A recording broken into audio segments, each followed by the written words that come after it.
Welcome everybody to Beyond the Noise. It's our very special episode today. Is number 10. It's been a few months for us running the show.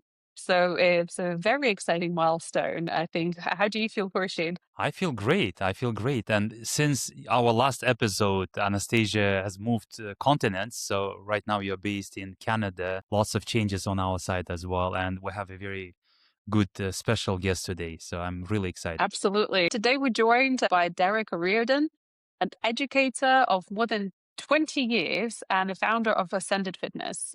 He works with busy professionals trying to stay healthy while juggling demands of careers and everything their lives brings our way. And he's also the host of the Healthy Movement podcast. Derek, it's great to have you here with us. Thank you for joining. I appreciate you guys having me on, and congratulations on number 10. That's a much bigger milestone than I think a lot of people might realize. I think it's something like 90% of podcasts never reach episode 10. So congratulations. That's awesome. Thank you. Thank you. I did think of that. Probably it's worth mentioning just in passing, just for ourselves to ground ourselves. So we did get here and it's been a journey. Congratulations. That's incredible. Derek, let's jump right into it. Obviously, it's a little bit different episode today. We're going to be touching on leadership. We'll be touching on self-leadership, which is my most favorite topic, actually. And there's something that I've noticed personally that over the years, through my clients' personal experiences, friends and family that I'm observing, that driven people are usually very, very good at being disciplined at work, achieving great results and growing. But when it comes to things like sleep, eating habits, taking care of themselves, all of that discipline seems to sort of like just fall apart. In your experience, why does this happen so often to people who are otherwise really capable and really organized? I like that question. I think the reason is that so much of people's focus goes externally into their job, into their family, into whatever their goals happen to be. And the easiest person to neglect is yourself. So I think a lot of people miss the importance of taking care of you first, and they don't want to feel selfish or whatever it might be. But it's easier to skip a meal yourself and stay up late as opposed to understanding the importance of doing all those simple things and seeing the long-term effect of taking care of yourself in terms of your family and your business and all your other goals, and how that can really help out in that regard. So it sounds like it's very interesting because it sounds like almost this shift. You're so hyper focused on, everything around you. You sort of not focused at all on yourself. Everything, the attention goes outwards and nothing is left to go inwards. Yeah, exactly. And I think another piece of it is when people are starting a business or whatever it happens to be, you keep track of everything. People can tell you how much they spend on marketing and how much money they have to spend in order to get a new client, or a ton of different metrics. But if you ask somebody how many grams of protein they eat, or how many hours of sleep they get a night, or how much water they're drinking, I think a lot of people don't really get the importance of keeping track of themselves. If they're starting a business or they're at a job, they understand, all right, I need to spend this amount of money to get this many clients, or I know this project is going to take me this amount of time. So they keep data among everything that happens in the business. But when they look at themselves, most people can't tell you how many calories are in a meal, or how many grams of protein are in a piece of chicken, or how much water they're drinking in an average day. And understanding the effect that has on you when the headaches come and you can't sleep at night. It could be because you're eating a lot of sugar throughout the course of the day, or you're drinking caffeine past 5 p.m. And these little things that a lot of people don't realize have a major effect on their body. So if they treat themselves the same way they treated their business, then I think they'd get a lot more performance out of themselves, just like they do out of their business. Yeah, but this would be in ideal world, but Yes. we're far from ideal. And based on your experience, Derek, what is the typical trigger event when people actually start realizing that they're not inwardly focused enough, or they are just too much into work? Unfortunately, it's usually a big negative that happens. It could be a health scare. It could be the loss of somebody close to them where they realize heart disease, cancer, diabetes, whatever it happens to be is a very real thing. And then they start to look inward and think, oh my gosh, like this can happen. I'm not keeping track of who I am. Or it could be the birth of a child or realizing there's much more to life than their job in terms of finding purpose and everything along those lines. But unfortunately, it usually takes something big. You can tell people over and over. I mean, everybody knows you're supposed to eat vegetables and unprocessed food. You're supposed to sleep 7 or 8 hours, drink water. Everybody hears it, but it takes a while for that to really sink in. So it's like a blessing in disguise when some illness Yes. happens, I guess, right? And then they kind of shift focus and change their lives. If you look at in the back of my classroom, I teach 10 and 11-year-olds, and I have a wall of pictures of successful people. And I didn't tell the students the first year. I put one up every day or every other day, and they just thought it was this famous person who I kind of liked. And then we went through about 10 of them. And at that point, I said, all right, what do all these people have in common? And it was a wide range of professions and race and gender and ethnicity and everything. And the commonality between all of them was they had some sort of struggle, whether it was a learning disability, poverty, loss of a loved one, or some sort of struggle. And while obviously in the moment that's a huge negative, people grow when you are forced to grow. There are a lot of people who Mm. inherit tons of wealth and don't find happiness. And you could find somebody who has barely 2 dimes to rub together, and they've got what's really important to them right in front of them. So it generally is something tough that leads to that growth, but it's also something that people wouldn't change. There's a guy I talked to on my show, Maxwell, who had a severe spinal injury and was paralyzed from the neck down from a skiing accident. And he was very fortunate. There was no fracture in the spine, but he was able to regain his ability to move and to walk, and he recovered completely. But he has this newfound drive and passion. And I had asked him, like, if you could go back and change that accident, because he detailed calling his mother and being laid up in bed alone and not knowing if he was ever going to walk again.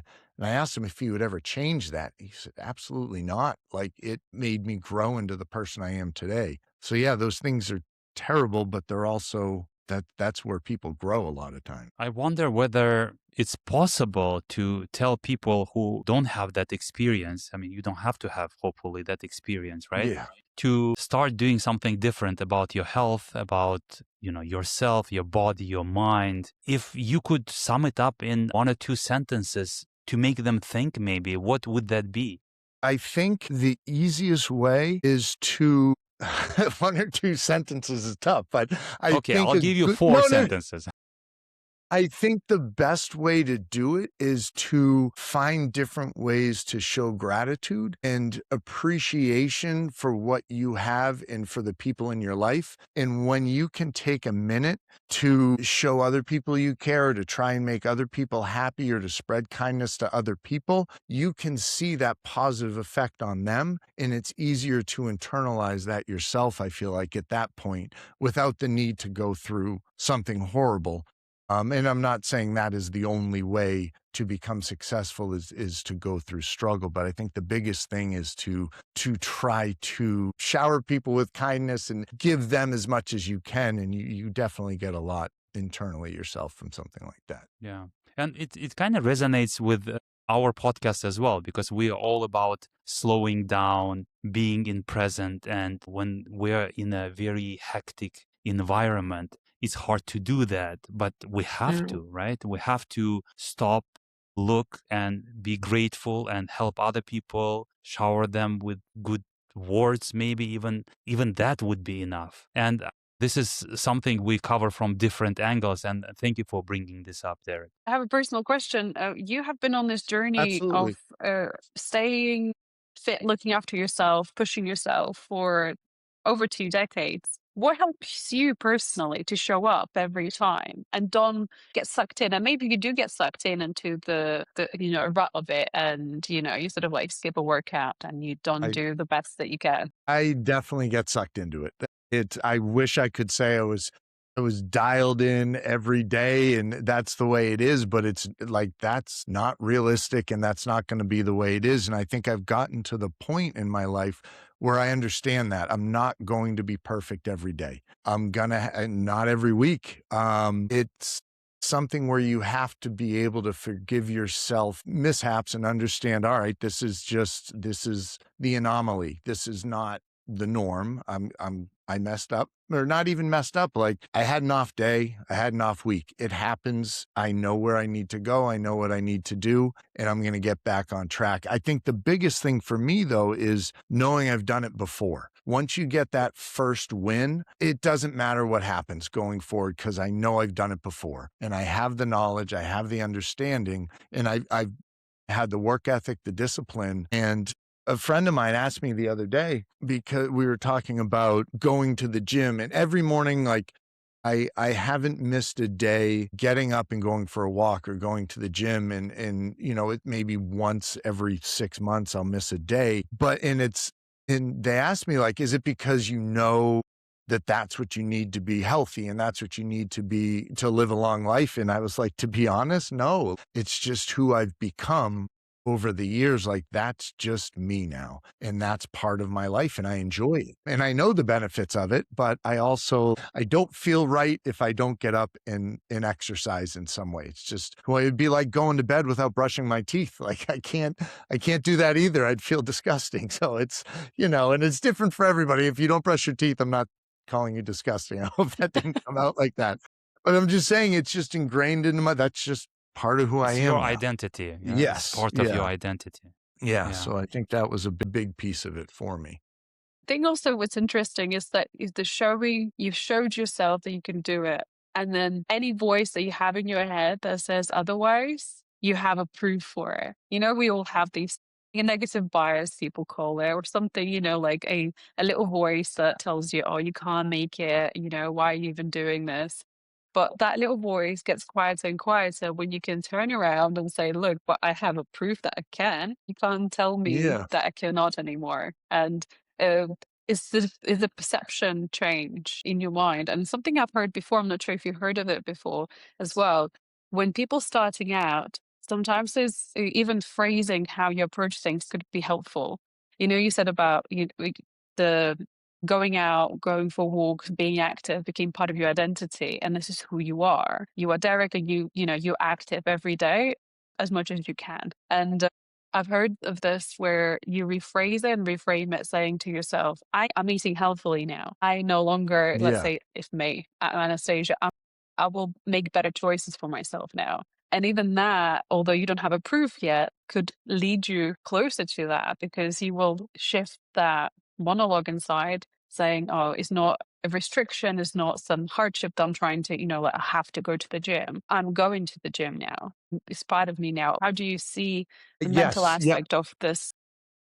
I've heard of that and it's 100% right. I've looked at this a lot throughout the years and you get those affirmations where you're supposed to speak into the mirror and say all that, but you have to believe it. And you can say what you want all the time. You have the fake it till you make it sort of attitude, which I think it has its place, but you have to really be able to visualize yourself in that space. And it doesn't matter where you're starting though. And I think that's where a lot of people have trouble with it. And body image aside, like none of that matters. It's the health side of it. And if you envision yourself as somebody who cares about your health, it doesn't matter what you look like today. It doesn't matter what you feel like today. If you make the decision, all right, that this is important to me, this is who I am now, you'll get where you want to go. It might take you a couple years, but how many people, if you told today, all right, in 2 years from now, if you did this, you'd be worth $10 million. If you did this every day, you'd have 10 million. They'd be like, all right, sign me up. Like, let me do it. And you tell the same person, all right, if you can cut out junk food and all that stuff 80% of the time and just eat whole foods every day for 2 years, you'll gain an extra 10 to 15 years on your life expectancy. That can happen. If you lift regularly 3 times a week and start at age 40, by average, you've added 7 years of life to the end of your life. And it's not simple, but you just start day one and you go to the gym and you take the next day off and you go to the gym the next day. And if you miss a day, all right, that's fine. I just don't do it twice in a row. You miss it once, it's just a thing. If you miss it twice, you start a new habit. So make sure you don't start that new habit. Yeah. And if I may tell a little analogy, if that's all right, I share this with my students because I probably talk over their heads, not over their heads, but I give them too much to think about sometimes, but they're 10 or 11, but still like there are plenty of 10 or 11-year-olds who have made huge decisions and huge impacts on people around them. So I tell them like it's similar to climbing a mountain. Some people are going to start close to the top and it's not that hard. If somebody's excellent at reading and they want to read the first Harry Potter book, it's going to be easier for them. If they really, really struggle, it's going to take longer. Can they do it? Absolutely. But what happens to that kid who really struggled and finished Harry Potter, they have now built up this resistance to the negativity that might come from struggling. And they built this level of grit and determination where they had to climb from the base to the top of the mountain. So when they look at a different goal, it doesn't matter how difficult it is because they've already done that other really, really difficult thing before. So the mountain climbing analogy, where if you start at the base and climb to the top, you get so much stronger than if you start 100 yards from the top and you get lifted in there with a helicopter and jump off. And then you say, oh, I made it to the top. You still get the same view, but somebody else really earned that view as opposed to the person who gets, carried most of the way up. Yeah, and the Yeah. lessons But learned on the way are priceless. Yes. The change for the person who starts at the bottom and goes to the top, like you don't change when you get to the top, you change along the way. So the person who only has to do a little bit of work to reach their goal will change a little bit. The person who has to do a ton of work to achieve that same goal, they've grown so much more. yeah. And in a way, the journey itself might be as useful, valuable as the goal that person achieves. But the question I had to you, Derek, is thinking about longevity, about extra 7, 10 years or whatever, kind of probably happens to people in their 40s, 50s, right? But I'm not sure if a year old would think the same way about, okay, the life seems endless. So if you could look at other reasons why the person should live a healthy life, should work out, for example. Let's talk about working out. What would you tell them? Like, let's say if we have leaders, startup founders who are in their 30s, they're still young and they don't think about longevity, but let's say going to gym, what are the benefits in terms of the performance at work maybe, or some other benefits would they get from regularly going to gym and doing physical exercises? That's a great way to look at it too, because some people aren't ready to see the long-term effects. The short-term effects of exercise, especially building muscle too. I mean, there's the injury prevention or the disease prevention, but again, that's more of a longevity look. Your cognitive ability skyrockets. Your ability to sleep, your ability to make quick decisions. There's a study done, and I can't remember who did it, but if you're awake for 17 hours straight, that your reaction time is the same who's somebody who has a BAC or a blood alcohol level of 0.08. So like you're right on that legal limit. If you're up for 24 hours straight, your reaction time is somebody who's 0.1, so it's somebody who's well beyond, you're not even allowed to drive at that point in time.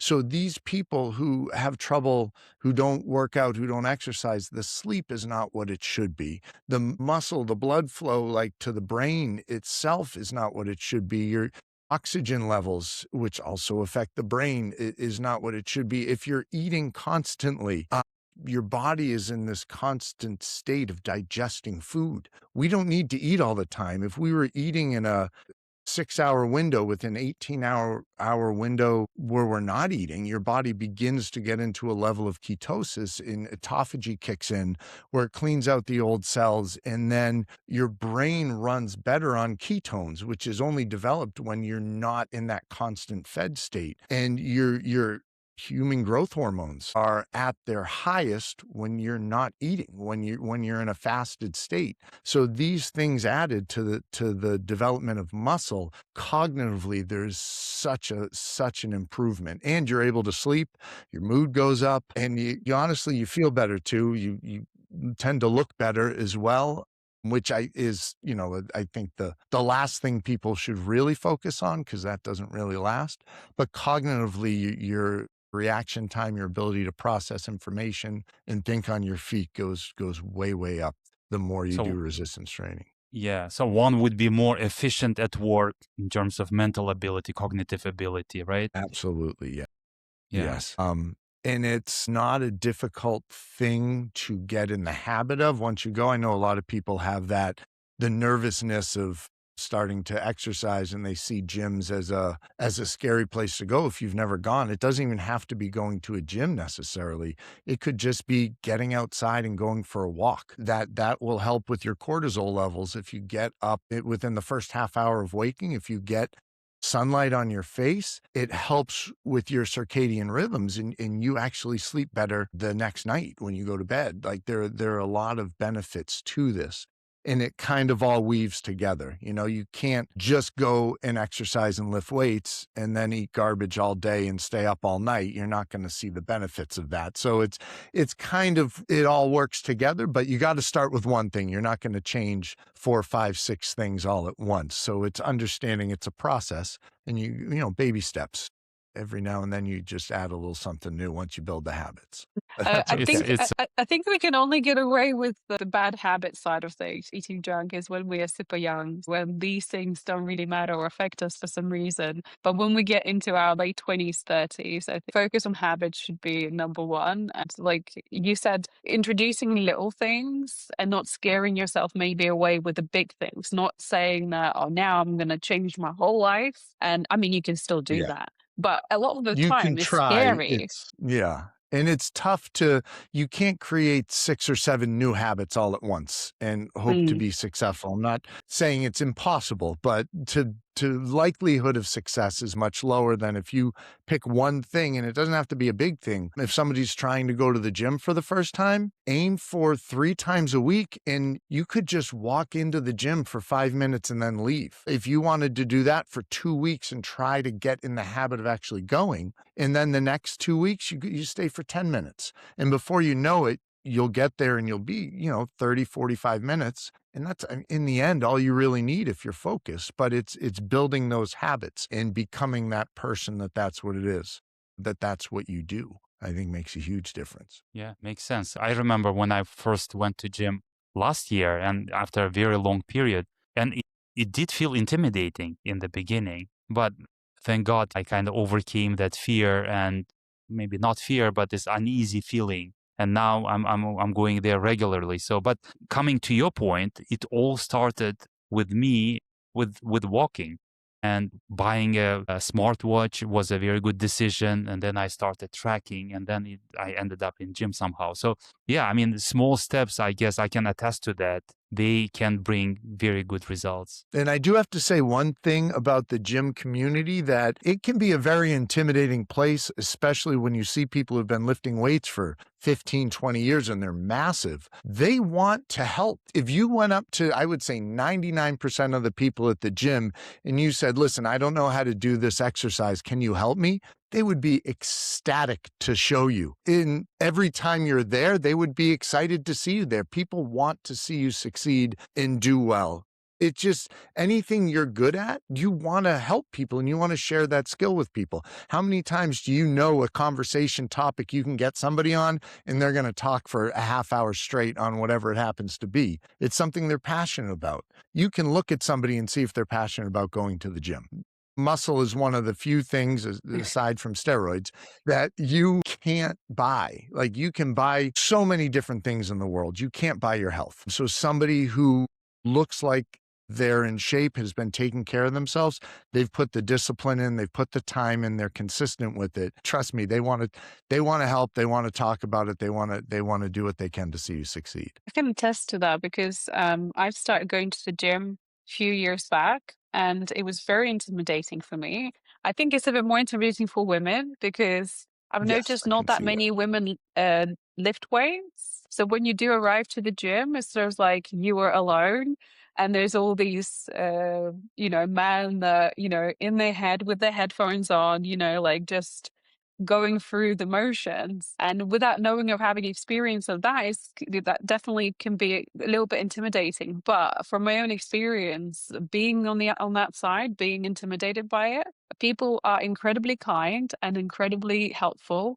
And the reason they're walking around and looking at the floor and with their headphones on is because they're trying to push through the pain and get to the next step. So it's not because they are moody or they are unhappy. It's just a mindset you have to get yourself to get yourself through some hardship that you have created yourself. Absolutely. But you're right. People do want to help. I remember specifically it was probably about a month ago, there was a woman at the gym, and it's always tough, especially as a guy, to approach somebody when you see they don't really know what they're doing, especially if it's a woman, because the Mm, last thing you want to do is come across as that guy at the gym who's hitting on the women. But she was going to hurt herself with the way she was doing a squat. So somebody went up and was like, do you need some help with this? Have you done it before? And she's like, I don't know what I'm doing. And he's like, mm, can I give you some pointers? And then another guy showed up and he's like, yeah, do what he's doing. And pretty soon there were 3 people that were there trying to help her out. And like, she was beaming by the end of it. She felt so happy. And I've certainly gone up to people at the gym and asked for advice. And I've been doing this for 20 years, and I'll see somebody trying something different. I'll be like, wait a minute, why are you doing it that way? And they'll explain it. I'm like, oh, that's a great idea. So yeah, I think it's just one of those things you've got to, if you're nervous, you just got to give it a shot, try it once or twice, and those nerves just vanish. Yeah. In terms of working out, it's for me, it's the benefits are a little bit delayed. When you start working out, you kind of can see the results by like in third, fourth week already. Let's talk a little bit about nutrition, about food that we eat, where we don't see the results straight away. Maybe. What's your experience in that field? Well, after Thanksgiving, I had a guest on my show named Joe he was starting a 96-hour fast the Monday after Thanksgiving. And I had read a Wow. lot about fasting, and I would eat in a 6-hour window and do an 18-hour fast and try to do that 5 days a week. And then on the weekends, I would be a little more lenient with it, because I've read a few places you don't want to do the same thing every day. Your body grows accustomed to it. So you want to keep it varying. But he was doing a 96-hour fast. And I did a lot of research on it. And after talking with him as well, I was like, all right, I got to try this and see how I feel. So I did it. I had Element, LMNT. It's like a sodium, magnesium, potassium mix. So that was all I had. And I would drink 2 of them a day, and I'd have water. And you don't fast without water. That's not going to go well for anybody. I felt good. I felt like a little hungry, but I felt great. But the really crazy part came afterwards. I started reintroducing foods, and you want to do it safely. Like, you're not going to go and scarf down a burger and fries for your first meal afterwards. You want something very clean. I had white fish and just some roasted veggies and ate that. But then I wanted to see how different foods affected me. I had a clean slate. I hadn't eaten anything. My inflammation was gone. So I'm like, all right, I'm going to see how I feel with some candy, because I love candy. I don't know how you guys feel. So I had one of those smaller bags of Swedish fish a couple days later. I felt awful. Like the processed sugars and that sort of thing, I felt horrible. I was cloudy. My stomach was upset. And that was one thing I realized right away. And then, like, I used to love eating cereal for breakfast. I'd have a big bowl of cereal, which was probably 2 servings as opposed to the serving of a bowl of cereal is not a bowl. It's like a small cup. And I don't know anybody who just puts a small cup of cereal in a bowl. You scarf the whole thing down. But I had no energy. I was hungry again within an hour, and I would crash. So for me, what worked best is every morning I'll have 3 or 4 eggs. I try to get some sort of lean meat if I can, like a ground turkey or some ground beef or some steak, and I'll have avocado and some fruit. Sometimes I'll put it in, they have Mission It's the brand has these wraps that are carb control, so they're really low carb, high fiber. And I'll throw it all of that and I'll grill it, but I'll have that for breakfast. It's like 700 calories. I get a good 40 grams of protein, 30 grams of fiber, and I am great for about 4 hours. I feel good. I have energy, and then I'm not hungry again for empty calories within an hour. So I have found a huge correlation between the foods I eat first in the day and the amount of protein I'm getting in throughout the day and how I feel later on in the day. I don't have those late night cravings. I'm not looking for snacks at 7 or 8 at night. I sleep better. I think more clearly. I'm happier. And not that I'm a moody person, but I notice my emotions are much easier, much more even keel.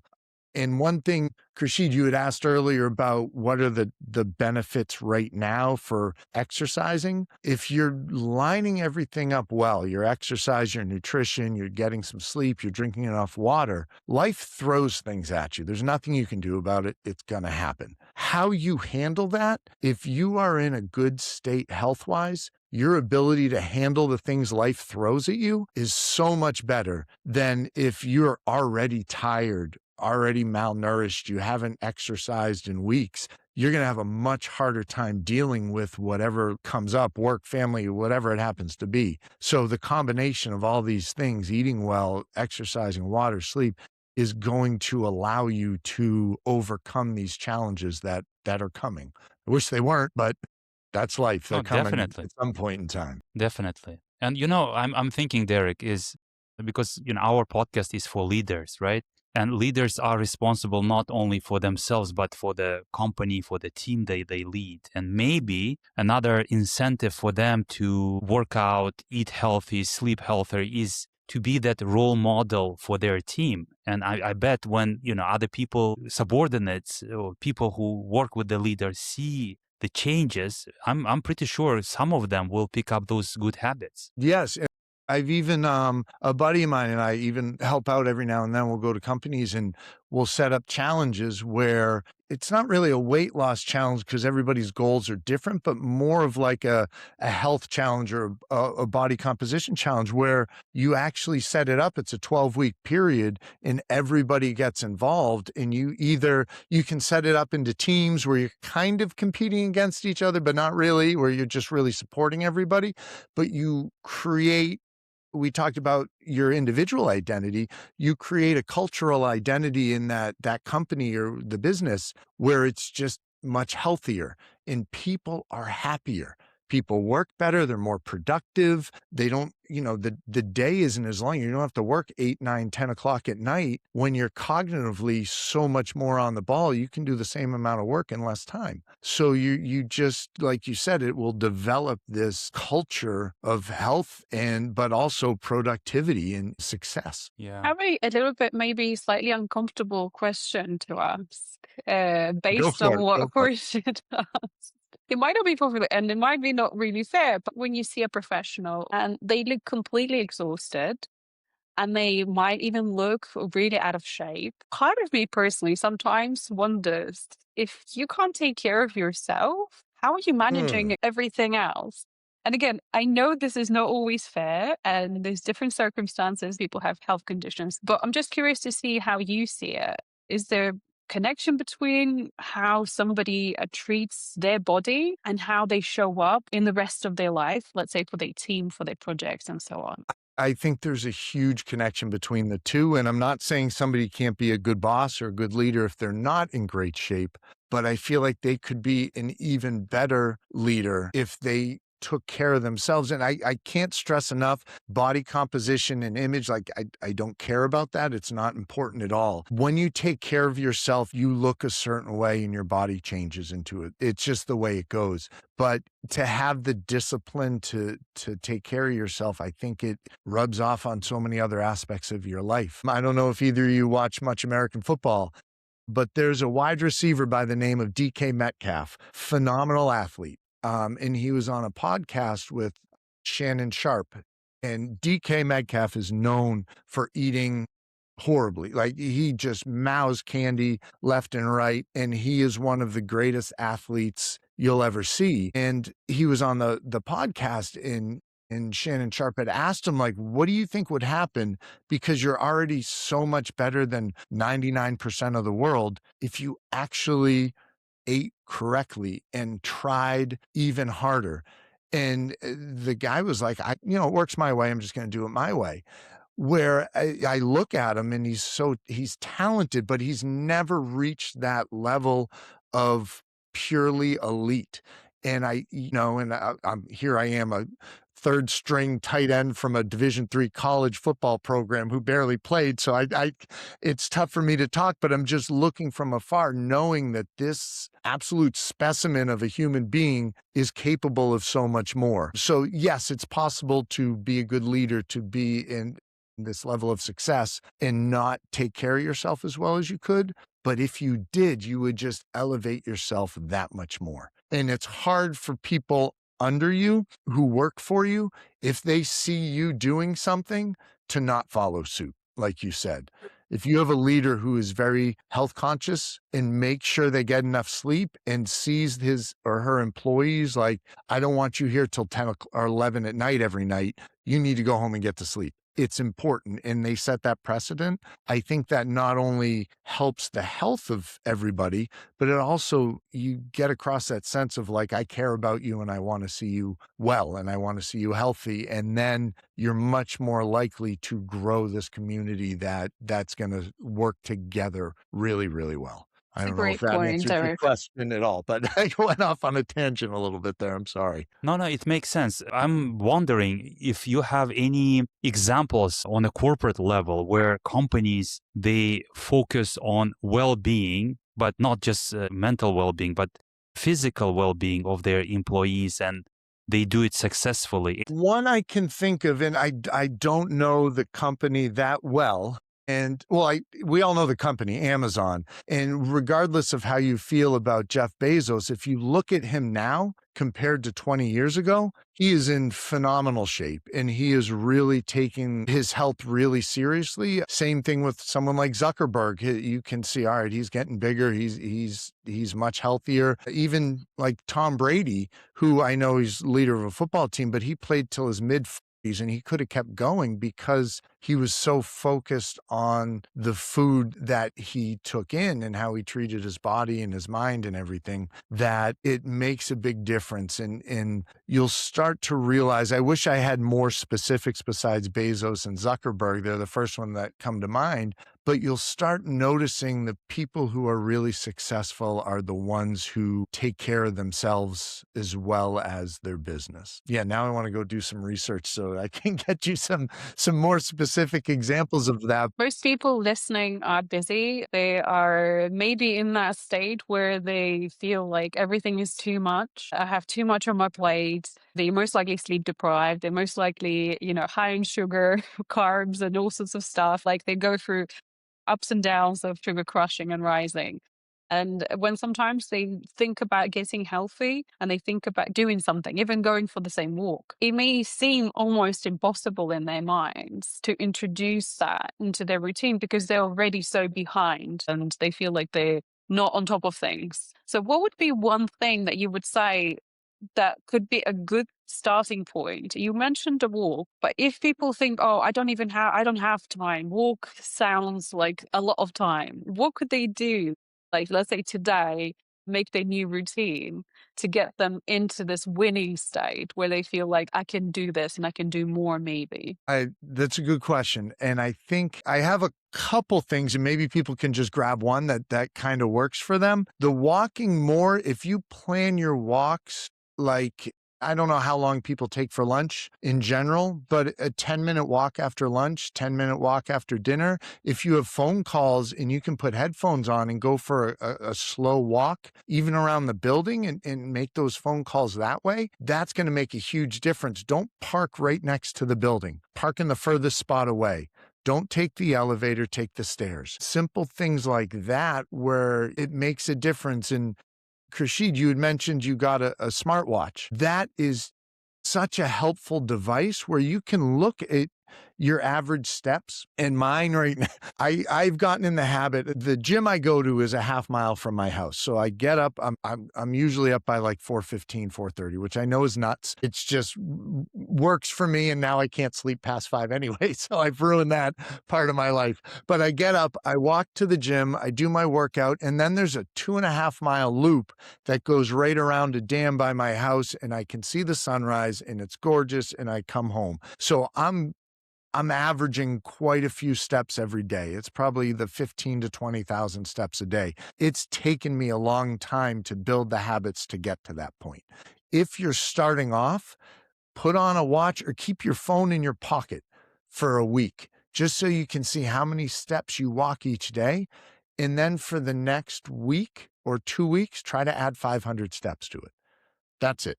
And you can easily get that by parking further away, 10-minute walk after a meal, and then you're good. And then 2 weeks later, once you have that down, try for another 500 steps. And your goal is to eventually get around 10,000, and then that's good. But it might take you 6 months to gradually get there, and that's awesome because you don't have to wait till you get to 10,000 steps before you start noticing a difference. If you start building in these small incremental habits, you're going to feel better after a month, after 2 months, and then you'll start to notice it. And then maybe it won't be as much of a chore to get the extra steps in. You can turn it into a family walk after dinner, or you can do first thing in the morning. Maybe you have your cup of coffee as you walk around the backyard or wherever you happen to be. I would say that would be the biggest thing. Another thing is if you can cut back on the little vices that we all have. So I don't know, some people I know have told me they'll be like, Derek, I eat a full sleeve of Oreos every night. They're like, I don't think I can give that up. I'm like, well, don't. Put 2 Oreos in a plastic bag, put that away, and then eat the sleeve. And start with that. And then next couple weeks, then put 4 Oreos away. And slowly get to the point where you don't need all that. Because if you've built up bad habits over 5-10 years, you're not changing those in 2 weeks. It's going to take time, and you have to understand that. But I would say get those steps in and then do those small, little incremental changes. Another thing is drink enough water. That should be huge, and it seems tough. But drink enough water is another simple one that you can do. I don't want to Thank you throw so too many much. out there at once. Thank you so much, Derek. I think these are quite easy and quite approachable things that anybody can start today. Even if you have a bad habit, like you said, I think that's a Yeah. great advice. You have a bad habit, you got used to eating, I don't know, a slice of cake every night. Eat half of it. Because we do tend to go to extremes sometimes. And I think that's what we fail. That's when the plan doesn't work out. Yeah, and one important thing that I think a lot of people miss is you might be doing great for a month straight, and then you have that one moment where you slip up, and people get so hard on themselves. People will talk to themselves in ways they would never talk to anybody else. So you need to understand when you mess up, and you will, it's okay. Don't go from eating that piece of cake that you didn't want to eating the entire cake. Like give yourself the piece and then be like, all right, I had that. It's okay. Now it's time to get back on track. So forgive yourself for your transgressions that are going to happen along the way, but just don't go back and create new habits that you've been working to kind of work against for however long you have. So for me, conclusion is discipline and some self-compassion. Yes, here and now. yes. And don't even worry about motivation, because I'm motivated to go to the gym maybe 10% of the time. There are so many days the bed looks so comfortable and cozy, and if you wait for motivation, it's not going to work. Especially in This woman, winter. Jess Wilson, who's a nutritionist. Oh, yes, especially in winter. Jess Wilson, who's a nutritionist from Australia, told me that you want momentum, not motivation. So once it's like pushing a car, it's so hard to get it started. But once you get to push it a little bit, it's going to start rolling, and then it's a lot easier. So momentum, not motivation. Right, Derek. Before we let you go, a quick rapid fire if you're up for it. Just the first thing that comes to Go for mind. it. Okay. A most overrated health advice. Boy, chicken, broccoli, and rice. People say that's what you got to eat all the time. One habit every busy person should have. Walking. I probably hammered that home a lot, but walk. Biggest mistake professionals make with their health. Not prioritizing it as much as their career. And something that people think is healthy, but actually isn't. Cheerios or any cereal that says heart health on it. It's not, it's one of the worst things that you can have for breakfast because your body blows through it so quickly. You want some complex carbs or proteins or healthy fats in the morning. And sorry, one more, fats don't make you fat. Fats aren't the thing that make you fat. It's excess calories that will undoubtedly do it to you. Especially the ones coming from cookies. Yeah, yes. Yes. I do remember in college, I had a friend who was like, "Oh, we can eat all the Twizzlers we want because they're fat free. They won't make you fat." I was like, "That's great."